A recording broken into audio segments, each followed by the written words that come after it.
Bonjour mesdames et messieurs, nos très chers internautes, à vous également les amoureux de notre émission de l'actualité des artistes. Aujourd'hui dans notre émission de l'actualité des artistes, je reçois pour vous un de nos musiciens dans notre République démocratique du Congo, un grand bassiste, le leader de leaders. Moi je l'appelle Godé Lofombo. Bonjour artiste. Bonjour Christian. Tu vas en laisser mon ami, Biso. Ah oui. Tu es dans le tu vas en laisser mon ami, Pour comment on a Godé Lofombo récupérer maman bazongi simade ba moni comment on a ba moni remplir ba kuba. Est-ce que vous avez rassurer si mon ami d'abord empire et kufa. C'est vrai ou faux? Bon, na olinga na pesa na mbote na batu ba tala biso. Voilà. Na osemo permission. Que tout ce qui empire na kolobela ngote. Pour eza yangate. Voilà. Donc na ko engager empire te na vinanga. Eza yangate ngana zaki mosali kuna et buna longwa. Maman empire eza na ba konzi nango, eza na ba kolo nango. Bango ndi ba répondre na maman empire. Mais il dit lango naza susu na lobanini oui kobeta tam sur les solo be histoire mais pour répondre pendant na likambo ezo ko engager empire voilà naza habilité na moté. Alors pour encore développer la maman Pierre développer d'abord 23 ans déjà depuis la mort de Buffon au Bengi Yozaki moi dans ça l'empire patron à 23 ans déjà est-ce que vous vous souvenez quand ça va wana eza tous les jours oza nango eza ba souvenir depuis tant toleka na nzela yo mo toloba wana toza déjà image oyo bango bafaçonnaki biso na public. Donc c'est tous les jours bato barapelaka yo kaka ntango yo mpe bato bamoni yo bazomona bamo mpe mpe kale. Donc eza na lien moko makasi donc oko se séparer nango te, c'est impossible. Avant de mettre dans l'actualité, il y a un groupe. Beaucoup de temps à mener. Bon, nga mutamemanga kuna Boeing 737 veki nanga. Yemta découvrir nga wana bumbu. Et ya meminga na pio bakuba. Voilà, après tant meminga ba constater mbala moke maza petit moko wana la mwana muke. Écoutez qui peut déjà Kamuna Moazaki wana titulaire azaki wana VMP chéri. Wana nga pena za mwana muke naza na mkutu élève donc naza na classe na lotanga naza na 6e des humanités tana côté empire wa Kuba donc il va se souvenir moi drôle mais ne obosa na ngote chemin na yo. Alors souvenir ni notika qui na depuis éléphant kenda souvenir ni notika na à travers souvenir à bien ça kozala mito ayeba na mboka poza na bate bele abeti pe musique mais ba ebiete atiki pe ba empreinte te nga par empire ba Kuba na zoki grâce wana ya kotika empreinte na mokili lelo na imposa modèle ya kobetela o lelo ezobeta matin Afrique na rolo ba monde pour même na libanda na zoka ba courrier belawa na zoka ba texto na ba messenger nanga partout dans le monde bazolanda ebeteli wana mais ezaki grâce à empire wa Kuba tant na ki na empire et facilité vipe na zoki grâce à otambola presque ba continent tout le monde avec empire et ça dit que partout na kendaki batu pe ba remarquer que oaze élément eza na batu musuba koma ba iste ponanga ba musuba koma ba musicien ponanga donc souvenir à bien wana lelo naza Godé Lofombo mokile yebi. Alors Godé Lofombo après la mort et éléphant l'empire olongwe maman empire nga longwe mutaliboso po mutaliboso ouais na li mutaliboso olongwa tant na santaki que ça ne va pas et comment ils sont et comment ils minent mon encore vivre tout le monde s'attaquait à moi. Après l'éléphant mon qui relève il y a un groupe Non, bon, makambo empire nde na olingo loba mote. Toki mango. Toki mango ezoyaka. Donc là juste après mort na ye na sentai que ça ne va pas. Il y a un ça ne va pas. Pourquoi dire ça ne va pas na boye ko risquer ngana dans une jeune carrière na ngezali ba temps ezoye belé ndeti lelo omoni na zo vivre na artiste. Na lingo ko battre la carrière na sentai que place on a et au marché sauté. Na comment il a sentiment et puis nzambe lelo apesa na raison yango wana moi na se cartari na bango. Alors tango logo empire bandi carrière na yo mbala moko ezaki difficile pe tolokaki basango ebimaki non akesala zuzu ba musicien mosusu empire ake fourne na bango moko ake kosala ndenge eloko moko bake boye bake kosala eloko na bango bacombattre empire donc ezalaki vraiment na déjà wana mais ça a été non nga na combattre jamais empire jamais et puis jamais na kosala mo omoni empire eza ndako oyo ozalaki yo nobundisa okoma jamais na kosala mo te omoni bato ebele bali kosalir bato pour rien kokosela bato makambo bon omoni eza mpe mode na biso na Congo awa kongola alingaka mingi moto akosaka kongola akumisaka moto ayaka koyemutali donc kongola alingi baimpressionne ye alors yango omoni bamisi ebele bakoma sa asali lokuta mpo bato basepela na ye nga naza déjà wana te d'ailleurs nga nde nabeta miziki bami nanga ebele na bato vanda na bango bakomprenaka te mpo naza musicien te divi boye nde bato bafifaka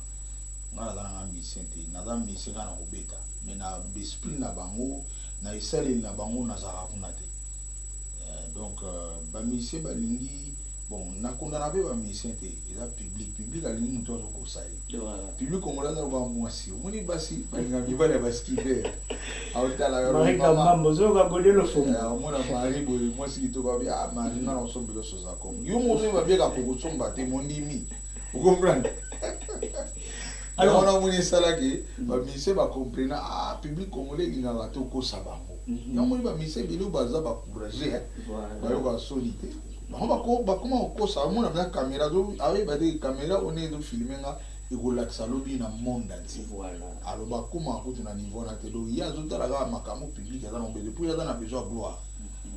aza même na besoin dignité na ye te azobanga même pas elobi bakokanga ye po lelo tozomona misie mosu aye na tv akosi mpenza facilement nga na empire bakuba na liba misie empire te na empire bakuba ntango na longwe avant nga na longwa nazwaki grâce ya kokoma proche ya Pepe Kale proche je dis bien donc proche wana esalaki ke tovandaka nano nalobaka na différence ya ba 300 mètres wana koma na ndako na ye premièrement et puis ye moto alingaki mpo ye moto azwelaki nga place wana de deux boser ya kosakana te président acompris ke mwana oyo funa azala na ye mpona mosala na nga alesali ke tobana kozala chaque jour du matin au soir chaque jour du matin au soir loba nga na ingénieur de son so na boulot na yebisi ke vie elobi na osala côté moko na studio wana nde tokozala te mais avant nakende fo nakende mpa na ye tosololi toyebi programme ya journée par là naye kozwa sikoyo faveur wana ya kosala Delta Force ntango nasali Delta Force nga nde muna recruté bamisien Pepe Kale te personne alors nga na recruté bamisien nake koprésente Pepe Kale Pepe Kale accepté tobandi barep ta tobandi korépété tobandi orépété mais nga pendant wana naza mpe masse naza mpe mission empire naza mpe na bamission empire bango tout mais bayebi te nga na Pepe Kale torépétaka et après quelques missions mpe empire baye vers biso ntango baye tosangani et Pepe Kale ake koprésente Delta Force na empire bakuba tala groupe na recruté bango oyo bodolo et kosalaki Pepe Kale humilité akofi comprendre sikoyo empire eboyi groupe wana o Pepe Kale présentaki place go responsabilité na ngoma kilo ya mwana ponga ndim na recruté bango voilà tant sikoyo na empire baboyi bango comme charge nanga yango ne salaki nga na bundi po batika na empire na kokite ils ont refusé to sali ba réunion des réunions bralmi vandi service ba limité le roi balingaki te nga pe na comprendre surtout balingi te nga na longo est-ce que boy boy mtungu konza bango on te motika na orchestre non nga tika na orchestre ne pour na musicien simple kasi idée on est qui pas na yo non idée on est daki pour na renforcer orchestre pepe kala ndima peut-être bon ba tu vois comme mabe peut-être bon ba tu vois mabe bon nga na oyeba pe mitema na bango te ezaki orchestre ya bato misato empire bakuba nga na travaillaki na président moko parmi ba président na misato et le président pepe kala a acceptaki boula ngo et fruit nango bomona cocktail ba clip nango elengi ndenge ezalaki disque wana bomona ndenge esalaki donc en général nga na resisaki Paris nanga so bon ba comprendre te eza erreur mo grave lelo toza api yango no moni ke so okumda lobi na okena yibe ba mission empire bakuba bakosi loba tango to komi na groupe ango ngande moto na kena olanda juna boya vers biso ayaki alanda yepo à l'époque tozaki pena ba pire makasi donc na mona ke so na continuer nga moko na bana wana bon na mona ke za juste été pona nga na ki bonté na nga na ndenge na kola honnêteté na nga na kena olanda ye na convaincre ye nazalaki na témoin na nga Bruno Sente na masa na nga mo Sylvain Momba bifutuka je na kena olanda ye et puis na convaincre ye a accepter aye so tosali yango groupe so mutu azoloba no ke na kena ko koyiba ba mission pire non. Alors artiste actuellement la nation na biso to na problème sérieux orchestre ou bandaka leader na mwaza instrumentiste ndete simbarati les afro ok jazz meilleur orchestre ya mboka na biso esala disque sans demi-ton sans fausse note au guitare mal accordée orchestre lokola ok jazz na mwa ezala te o esala disque tout pas do disque tout propre oyo ka ba guitare na sima bien accordé eza ok jazz orchestre msu na biso soto bandi ba contrôle la o regretter moyo ba mo orchestre munene moyo ki penake contrebasse mal réglé solide qui désaccordé o guitare bo même dans la disque so orchestre ne dit à franco de guitariste mais hier ça qui guitariste et chanteur par exemple ba guitariste instrumentiste ou bazaka les gens qui ayemba non te liboso ça ka to yebele na sima ndaki c'est encore orchestre la biso personnel sunda basse les pros donc bon genre d'orchestre wana tu retrouver peu sous orchestre de le Fombo la 4 donc tout le monde orchestre ils ont évolué par rapport aux instrumentistes et bang ils ont instrumentistes c'était ils ont ba moyen au bien au Congo réalité mo kezawa congolais alila lolendo ndena otolo balingi muta influence a impressionné alors congolais tanga yaka na orchestre aka soutenir muto na micro pour y muto na kubwaka yi Christian pour soi à soutenir guitariste c'est bien drummer Christian kubwaka été yaza na besoin tanga yire pour na batu faut pas sentir kayi c'est pour batu ba bwaka ka bango ka batu ba yimba na micro yango na moni la plupart batu micro ba na avantage awa na Congo mais et là on a le barrage ça que tout le monde peut belé mais beaucoup n'a besoin de permettre de dans le barrage bien ezala ma bende comme likolo bien comme na se nous sommes ezala pona ko impressionner bato biso ce que tu dis ça ndeti ngana za kuna besoin ko impressionner mutu te ngana za artiste ne onzamba pesa batala na za kana salelo na faina na besoin de groupe nous zo bana groupe ngana groupe na évoluera pona na évoluera bien bato ba obita pana nga bazo ko apprendre métier kitoko très bien soit que côté mususu a ko se défendre bien par rapport à bato belé zo mona azo briller mais azani logo te na moto et puis la plupart bato ngo ba yo ko sa pays soni tabakenda ba quelque part biso za na ba témoignage belé ah bon mona ke danser ba ke ba vendre na ba mission ba bengi pe ko ba bengi danser après oh ba moto na mission yewa ka o yewa. Alors tant le bima bon groupe premier ministre a une beaucoup son naza ko na problème moté et puis l'émission na nga na olingate na banotanga bakoma ba Na bandi neto banda baza musicien na non non non non to la série ne na une émission musicien na yo na lingite na tanga ba abe yango papa oui papa na lingite na tanga bakoma ba to moni ba to bani mamampi na to ko éviter bakombo papa abe mwana n'importe soko une émission pona ngana bano solo masolo bato wana na okata na sala émission awate na sina omoni biso ba musicien toza boye mutu muso aza na besoin yo loba pour que nous changer na ndena na alors ngana kuma encore bibi tv ndenge landa ngana mara kuma prudent na kumi prudent pe na makasi lokola na linga problème na bato te ngane na mais bato babota ba réplique na kombo na te bato babota ba problème na kombo na ngate na na ba mission to beta na moloba na empire voilà baza mibale oyo ba créer un problème et puis lelo nzamba sali ki ba bimena posa ba vérité comment obimebele yé mo place azali à comprendre ngam na kosa ka boui bato pe oya kosela ma makambo comprendre à part wana ngana na problème na mutu te mais biso peut être rigoler le fumba bana problème donc na za bina kana yango moni na komi prudent na komi so na osala émission na linga so tanga komba voilà na linga ka soute po na boy na ba problème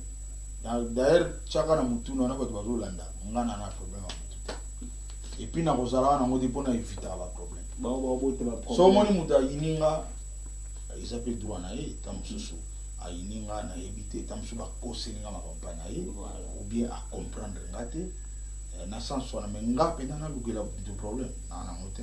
bato bazobota bakoba problème na bango likolo ya président Godé en tout cas atoyebele na ndenge wana te botika biloba loba alors pour la générique betami mais eyokani ndependaki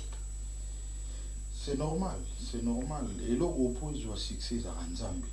za biso to beta na biso ka o salelo no beti o chewana iserenite o chepelo muso ereni promotion oui promotion peut compter mais ezaka promotion te za nzambe pelo on a ereni ça succès na mokili za nzambe ça même ta permettre à tout so salelo na yo ezala bien za la mabe po blom super mabe ereniaka comprendre nzambe ka permettre so nzambe permettre de te ereni na wote sauf que biso les sons d'aujourd'hui faut pas relimba tant au sali logo et succès te baksa mususu deti bientôt d'ici quelques jours on a son générique mususu pour décision na na mo fumbu na bolemba na sala musana na bien na za subi dibate d'ici quelques jours à bozo sumbu wana générique na basiste mususu te par exemple net mo na mo bengi président Toshaye mo prof Gabi abeti na générique na abeti aux la juste c'était pour générique et identité album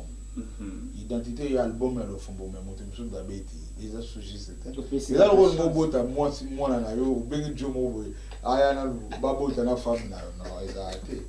et simbate mais na album okubitsa no pe moto mais na générique te na album nanga nditinga ton album nanga ya confirmation na zaki na bassiste nanga Michel Bass voilà Michel Bass na wana côté ngita zaki bassiste nanga abeta na album donc c'est tout à fait normal mais générique eza identité album album ya bodé le fond do ba ba osela ba yo ka le fond ba beti nini comprendre et puis ngana na charge oyo na sala lignée au na monde bato balanda siko bazela ka chaque générique na ata o to lo bane to le kawana eza na ba leçon beleti le bato ba yo ko no ba voilà aye ko li abengi ponga ba kombo belé so bengo prof so bengo génie muso bengo maître musuku to mona déborder bengi nzambe ngana o fixa ba ngo ati ko nzambe bolongo la po alors on profiter maman ko pesa mo à la fin le programme il y a orchestre la promotion le programme moko pona bon programme ezaka ki na minute toujours répéter coulisses awa na bombo na masengi chaque mardi na jeudi coulisses pour ngana baye ba répétition ngala lo fumbo na on répéter mutu mo ba salinge konzo aumela masanga wana asenga nga banzemu tshela za bolo ngana yiko répéter na yiko pisa maele pa ba jeune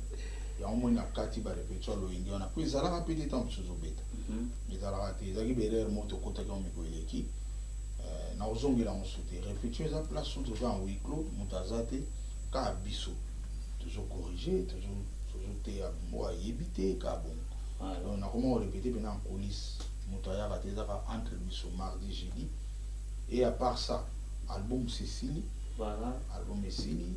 Clip ya générique. On a la Kisiko. Tobé en éruption. Éruption.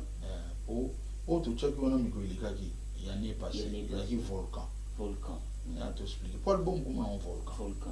Tu sais que volcan, c'est quoi tu sais éruption. Éruption volcanique. Éruption, c'est quoi au moins un volcan. Au lobby qui est battu. Ici, ça le voit ici mbité. Simbité. Ici mbité. Donc, on a dit volcan. Battu on a volcan. Ici mbité. C'est quoi éruption c'est ça. Éruption là aussi, bah lave de bino. Là on est dans la moto. Voilà. Ils sont pas là. Or lave négocier on a personne. Donc générique tout au coup de là. Tu lave négocier on a monté. Lave les arabes. Bino de faut s'arranger. Bolungwa tant on lave au lera bon bozonga. Alors président pour namo batalinga mo mabanga ba contacter bon nga pour libanga ya le mot biso akimyo to lela mo kasi congolais sans libanga faut vivre te congolais sans libanga donc za inutile nga na zaki na boka batu te batu ne ba ibsenga yo boka batu te poani donc ezalo koza na batu te ayona ko boka ngal kala no boka te il faut boka wale logique so boka fona ba na vie na mashora mbimba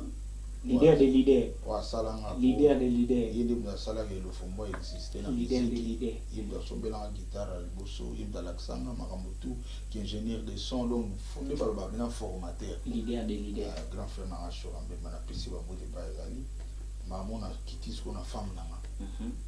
bato bozela na bozo ko paita ko tanga de fona ba ba priorité ezali na ba na grand frère na skona na femme na ngai blanche beba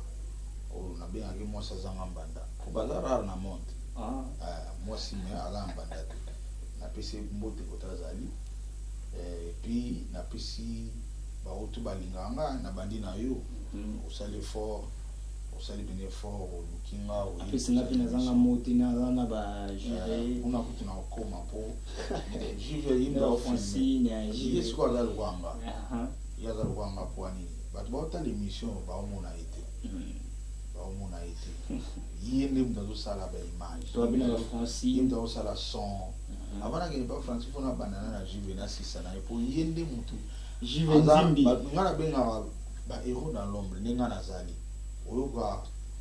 edenda anana ya Bilton ibite ngamna bita bas na wona mutizelo ngolo bila siko so yoki ma we jape ya Bilton ebeti mikolo ayembeli fachi ngamna beti yo qu'est-ce que j'avais dit à faire donc babilo que belé mais tout ça c'est quoi babé on va héros dans l'ombre les jivalali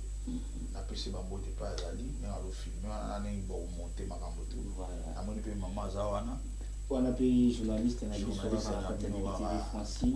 français na pesi bambo de belé c'est qu'on a ke pesa ce bureau na ya orchestre ils ont piloté le directeur international Serge Kababuna et puis dans la secrétaire générale où a faire fonctionner le bureau de l'eau comme on a infirmé l'archevêque de Bandai il y a à Londres directeur international à Bruxelles et puis aujourd'hui José Salai il y a bien un Mister British aujourd'hui Alexis Loa ou Kibouti il y a dans la Suisse aujourd'hui Frédéric Moss Azapega na Suisse aujourd'hui toujours bien à Mikolo président Rachidi Koupa on a bien les grands stratèges Suisse à Paris donc bata Miki Europe des bureaux mobile tout ça les bons points tout le bas wa Congolais a besoin d'impression voilà bah toi awa tu vendre na bango bah yebi valeur au fomboté alors pour monter au sala na bureau na yo awingate bango balingi bato ba impressionna bato nga siko naza awa na ko la mukate na kezwa jeep ya vie na ngamo bina ipenda ko matambula na nga na sa buzoba na te yango moni kinwa awa moya na bureau le fubele polo pombo tambula na la gomme na ina tena oti Birmanie ba otala bo la mutongo ye siko bato poto complexe za asu ba yebi ke le fumo c'est un grand na Congo na musique alors faut tout changer ma beaucoup tout travailler na bureau na je préfère y a un moni bureau de piloter bah oh baza awa quelques-uns le rôle Didier Salakia toza na Capo Bakala bango pe baza ba navette poto kisasa donc complexe ici là donc na minute na lopesa conseil na bato na biso oza na camarade oza na mina moni azui ko capacité ya mukona yo pende nzamba sala oza na mukona ngana umeli banda empire na longo empire lelo plus de 21 à 22 ans avant d'aller nanga bato bele bosali ba makelele na konta na moto te na yoka pe pasité mais lelo nzamba bino Eric Okilo Fombo kota na maison internationale lelo naza musicien reconnu na monde avec code ICE oui bela ba misia Congo tozali ba misia baba la bele pe botika ya baba maintenant osenga bino bozo ba mitima pasité na bino pe koka na bino pe koka lelo na maison AP il y a DG Marcel Zundu oyo et suis ma ramlanga toi Charles ça une édition lelo na membre à Sabam on a repris merci kana nzambe pour nzambe ne mta permettre ya mwana na sepeli côté ya bandeko so mo muninga na lo akumi quelque part ko ima raté ko lo capacité sala lo wa lo fumbu zo exemple là zala les ya mukolo na yupe ya lo ekoma ite ya mibale na ye nango ezalite ya te na osenga ba mission bobala bozo botsa bana bato bane pili basi pe kitoko boli bobala bango te yo mona to yembi misasa na badi te azali tala mukolo tu trouves ça normal ana bana na bazaki vraiment te ba honorer basi na bino bo ça se soni biso bana mikibe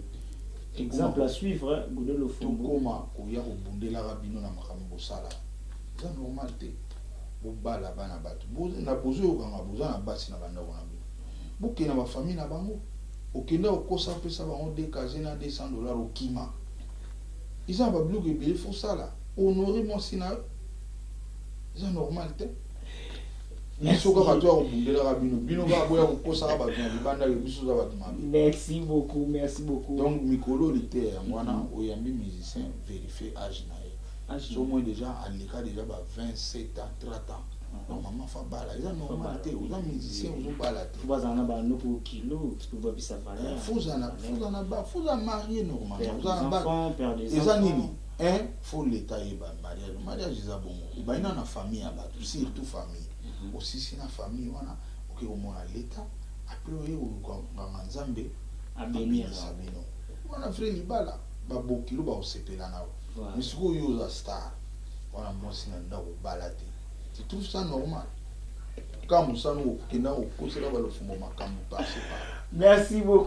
beaucoup c'était là l'artiste Godé le Fombo, le grand bassiste. Nous sommes pratiquement à la fin de notre émission. Je n'ai pas aussi cette émission sans avoir salué Jerry Kambamba, Carmel Kambamba,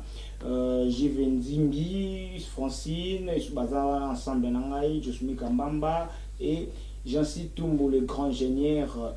amoureux et musique y a Godé le Fombo. Et moi ben c'est bon amoureux et musique y a Godé le Fombo. Faut que ça numéro na. Oui, aux Ongo bientôt là, aux numéros Jancy Tumbo. Alors nous sommes pratiquement à la fin. N'oubliez pas de s'abonner à la chaîne YouTube. Restez toujours branchés sur notre chaîne BBTV. Donc Bilakis, comme on a Bilakis, grand sponsor na minito. Oiza benagi so na Leli et RATT. Bilakis ana Suisse. Bilabuka makombo be Bilakis. Donc grand sponsor nzambe mtatindi. Biso be bataché na bino pe photo ya Kisungu. Donc ye nzambe mtatindi pour battre belé ba puyanga. Mais ba sponsoriser ngate. Ma puyanga verbalement. Voilà. Si vous avez ça là ngana tourner 3 ronds. Voilà, on a besoin de kamboboza, besoin de logo mozwa ngoti. Moza pe na ba puyanga yo. Mais Bilakis ça va changer ba données wana. Et combination na besoin de logo. Asali yango on habite ça là pour na sikoyo na kin awa kombo pe bo retenir yango Bruno Lubika bon à propre Bruno Lubika bon à propre bon à propre moi bon salté bambon msuza olia yango boye na biso bandi ba fièvre ba nzinzi zo les coupe beni mais on faut appris d'arrêter bino lobika so le mo na ye monga propre bino lobika bangwana oyo ezake lelo soki oza na yo osepela na obosana te napesi ba félicitation na wana siko na opesa na patron nanga pour à part musique naza quelque part na sala na RTGA naza infographe ministre donc lelo yo mon ministre nanga ministre double azongi ministre kana poste na yo wana PDG plus moi bilumba je nanga ya tongo ministre na pese ba mbote ko te na ba félicitations na maman Brigitte pour omoni makamute uta faut appeler na moi ça bien poza na ngenge ndo faut tala mpoka te so na moi si mo bo letinga siko femme nanga na lo ba penza nzamba tala pour ban na ebiso eza blague te na minito yo musicien international nde na rebiso bazo retrouver na code ba retrouver nga soute na Godé le Fumbo te na na code na eza reconnu na monde oui international donc so na moi ça bien on s'appelle makasi ya wana pesi maman Brigitte ya Pius moi bilumbayo na merci pour mobali aki nous a deux familles na poste mo eza blague double pour ça eza blague c'est maman Brigitte bagage ezali umela donc za pena moi sama ya mapamboli quoi bote maman merci, c'était la Godé le Fumbo et on se trouve demain, on se retrouve encore le samedi pour notre émission de l'actualité des artistes. Bye.